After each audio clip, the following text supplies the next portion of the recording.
Lately, I have been playing a lot of video games as part of my research and development process for my senior thesis project. One of my thesis pitches is an interactive narrative experience about a man who ventures into a cave to find a missing girl and is confronted with trauma from his past. I have been looking at a lot of walking simulators with heavy emphasis on narrative, games such as Firewatch, Gone Home, The Beginner's Guide, What Remains of Edith Finch, and The Stanley Parable. These games are amazing in their own regard, and I recommend that everyone who is watching this video plays them at least once.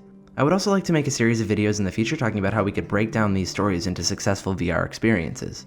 One thing that I have realized in my research is that these narrative experiences take a toll on the player, and I keep catching myself thinking about them hours after the credits have rolled. This is something that I really appreciate.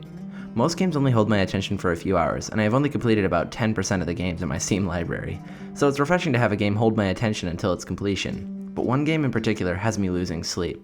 The Suicide of Rachel Foster, developed by 101 Games and released in 2019, has me in a rut. From the moment I started it until its completion 3 hours later, I was in a trance, and I could not put my controller down.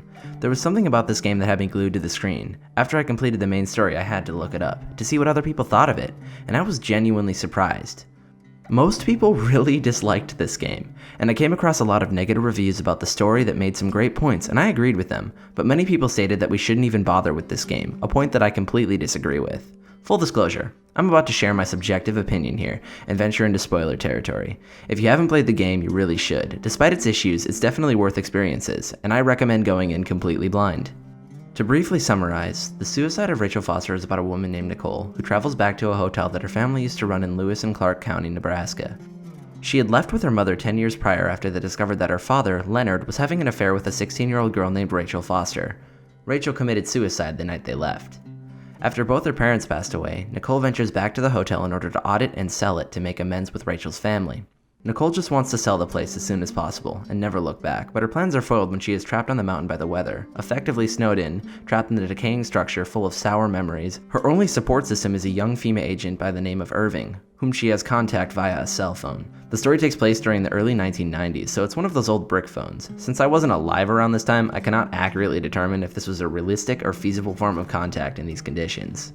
With nowhere to go, Nicole decides to investigate a mystery that leads to multiple disturbing revelations about the past. This is where people begin to find problems. And if I wasn't in spoiler territory before, I sure am now, so you've been warned. As the story progresses, we learn more about the affair and the circumstances leading to Rachel's death, eventually discovering that she had dyslexia and was being tutored by Leonard when they started the affair.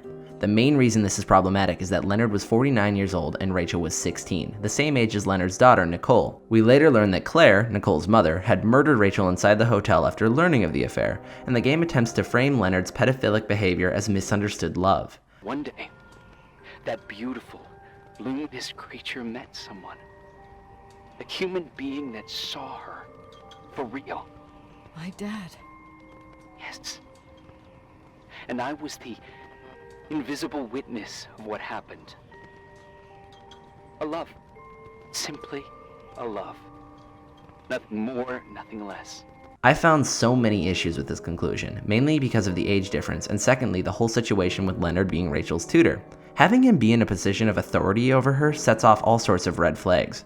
With all of those negatives, one would think that this is just a bad game, not worth playing, and there isn't anything to take away from it besides the disturbing subject matter. And all of these statements would be true if it wasn't for one small thing.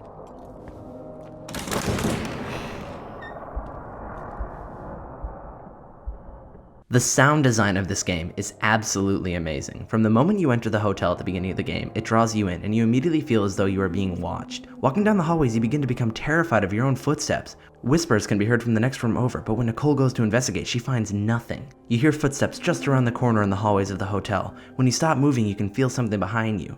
The hotel itself creaks and groans as though it's alive, adding to your paranoia as you walk down its decaying halls. You begin to feel the history of the place as you get farther into the game, and it's truly something special. You spend a lot of time denying the noises that you're hearing. I went in having no idea what the game was about, so the first time I heard footsteps, I felt actual terror. The sound design itself lends itself so well to the experience that when you finally witness something supernatural, it hits even harder.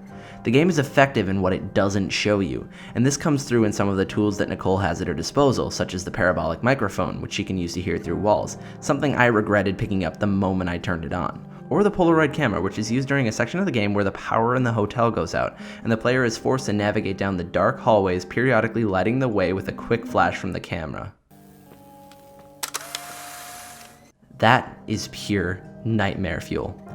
And then the last piece of lighting, the dynamo flashlight, that forced me to crank it every time. I honestly preferred the dark after using it a few times. I think that sound design is often underused in games, and that is kind of a tragedy. The Suicide of Rachel Foster is far from a great game, and I see the major flaws just like everybody else. But the feeling of walking down a dark hallway, hearing voices with only a Polaroid camera to light the way, is a feeling that I will never forget. Which is why I have to recommend that people play it.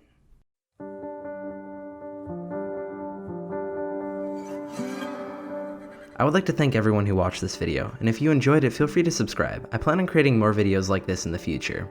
And if you enjoy game design, or just want to learn more about the topic in general, feel free to take a look at my game design podcast.